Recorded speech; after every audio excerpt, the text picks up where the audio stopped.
Hey, what's up guys? This is the second episode to explain the bug design machine learning systems, okay? Let's go deep about this chapter. Introduction to machine learning system designs, okay?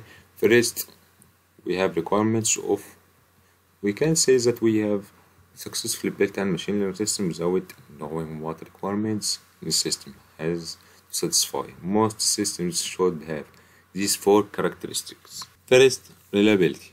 Reliability refers to the ability of a machine learning system to consistently and accurately produce the expected results, ensuring that the system performs well under different conditions and input scenarios.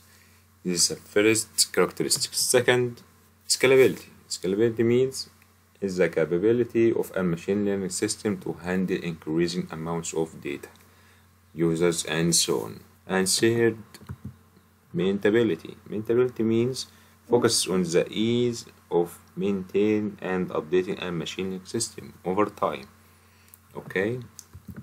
Fourth and finally characteristic, it's adaptability. Adaptability means it's the ability of a machine learning system to adapt to evolving requirements, new use cases, and these are four characteristics.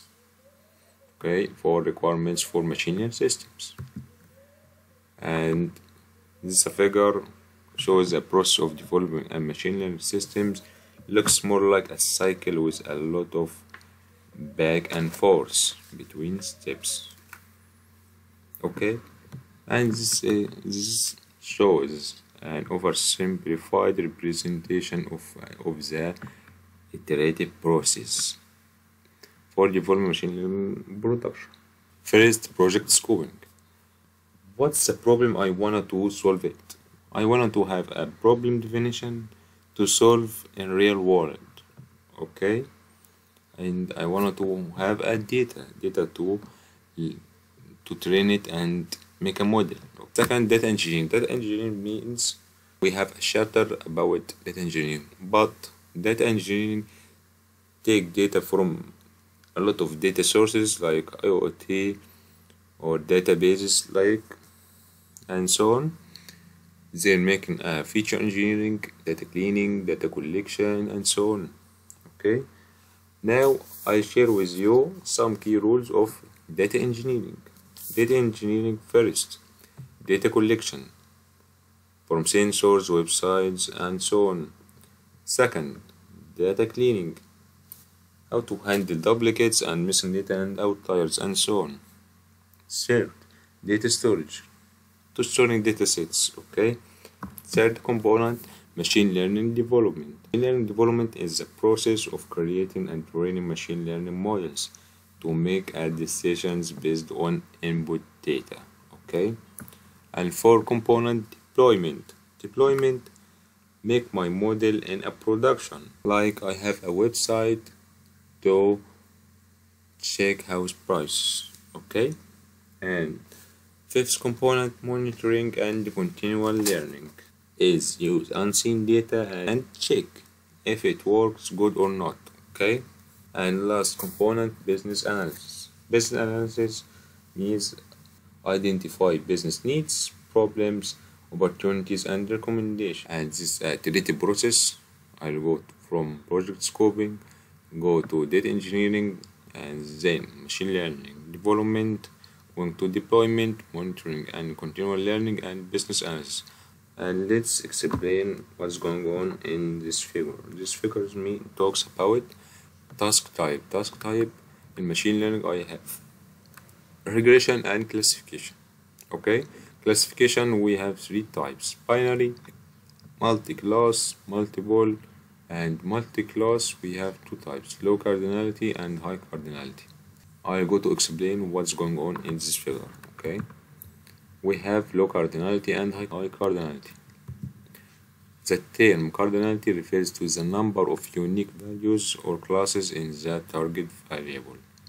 Cardinality refers to have a unique values or classes in my target variable, okay?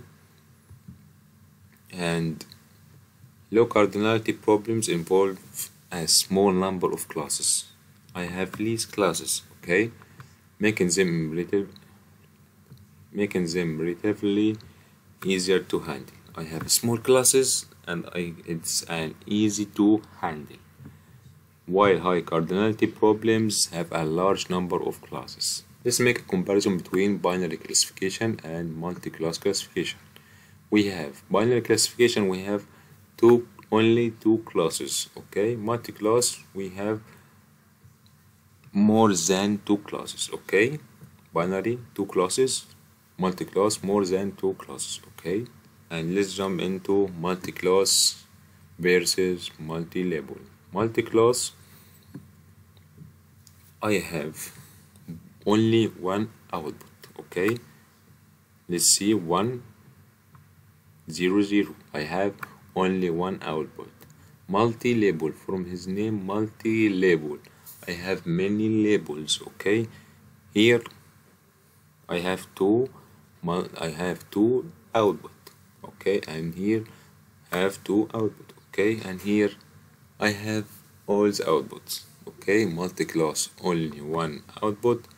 Multi-label have a lot of output, okay? Let's jump into object function or loss function. A machine learning model needs an objective function to guide the learning process, and loss function is the difference between the predicted outputs of a machine learning algorithm and the actual target values, and it's function to explain what's going on about loss functions. And this figure talks about the data science hierarchy of needs, okay? It's going from bottom, okay? First, collect the data. I want to collect the data from sensors, databases, websites, external data, and so on. After collecting my data, I want to move or store it, okay? Reliable data flow, infrastructure, pipelines, ETL means extract, transform, load, okay? Let's revision. First, collect my data. Second, store my data. Third, transform and explore my data. Make a cleaning, anomaly detection, preparation, and so on. When I finish my data from pre-processing and cleaning, I wanna go to train my data in a model. Let's go to fifth. I train my model with my cleaned data. I wanted to optimize and experimentation, okay? I make my model in a production to publish it with my end user. First, collect my data, store my data, feature engineering, data pre-processing. Fourth, training my data, join my data into my model.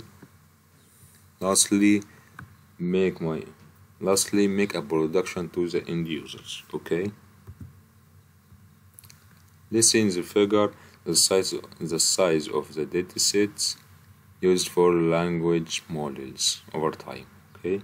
In 1995, as you can see, the tokens is more or less. In 2000 is going to up, and as you can see, and reach to GPT-2 and GPT-3 in 2020, okay? This is a graph to explain the size of datasets from 1998 or to 2020. And this is the final about this episode, okay? And if you see it's painful for you, please give me a thumbs up and peace out.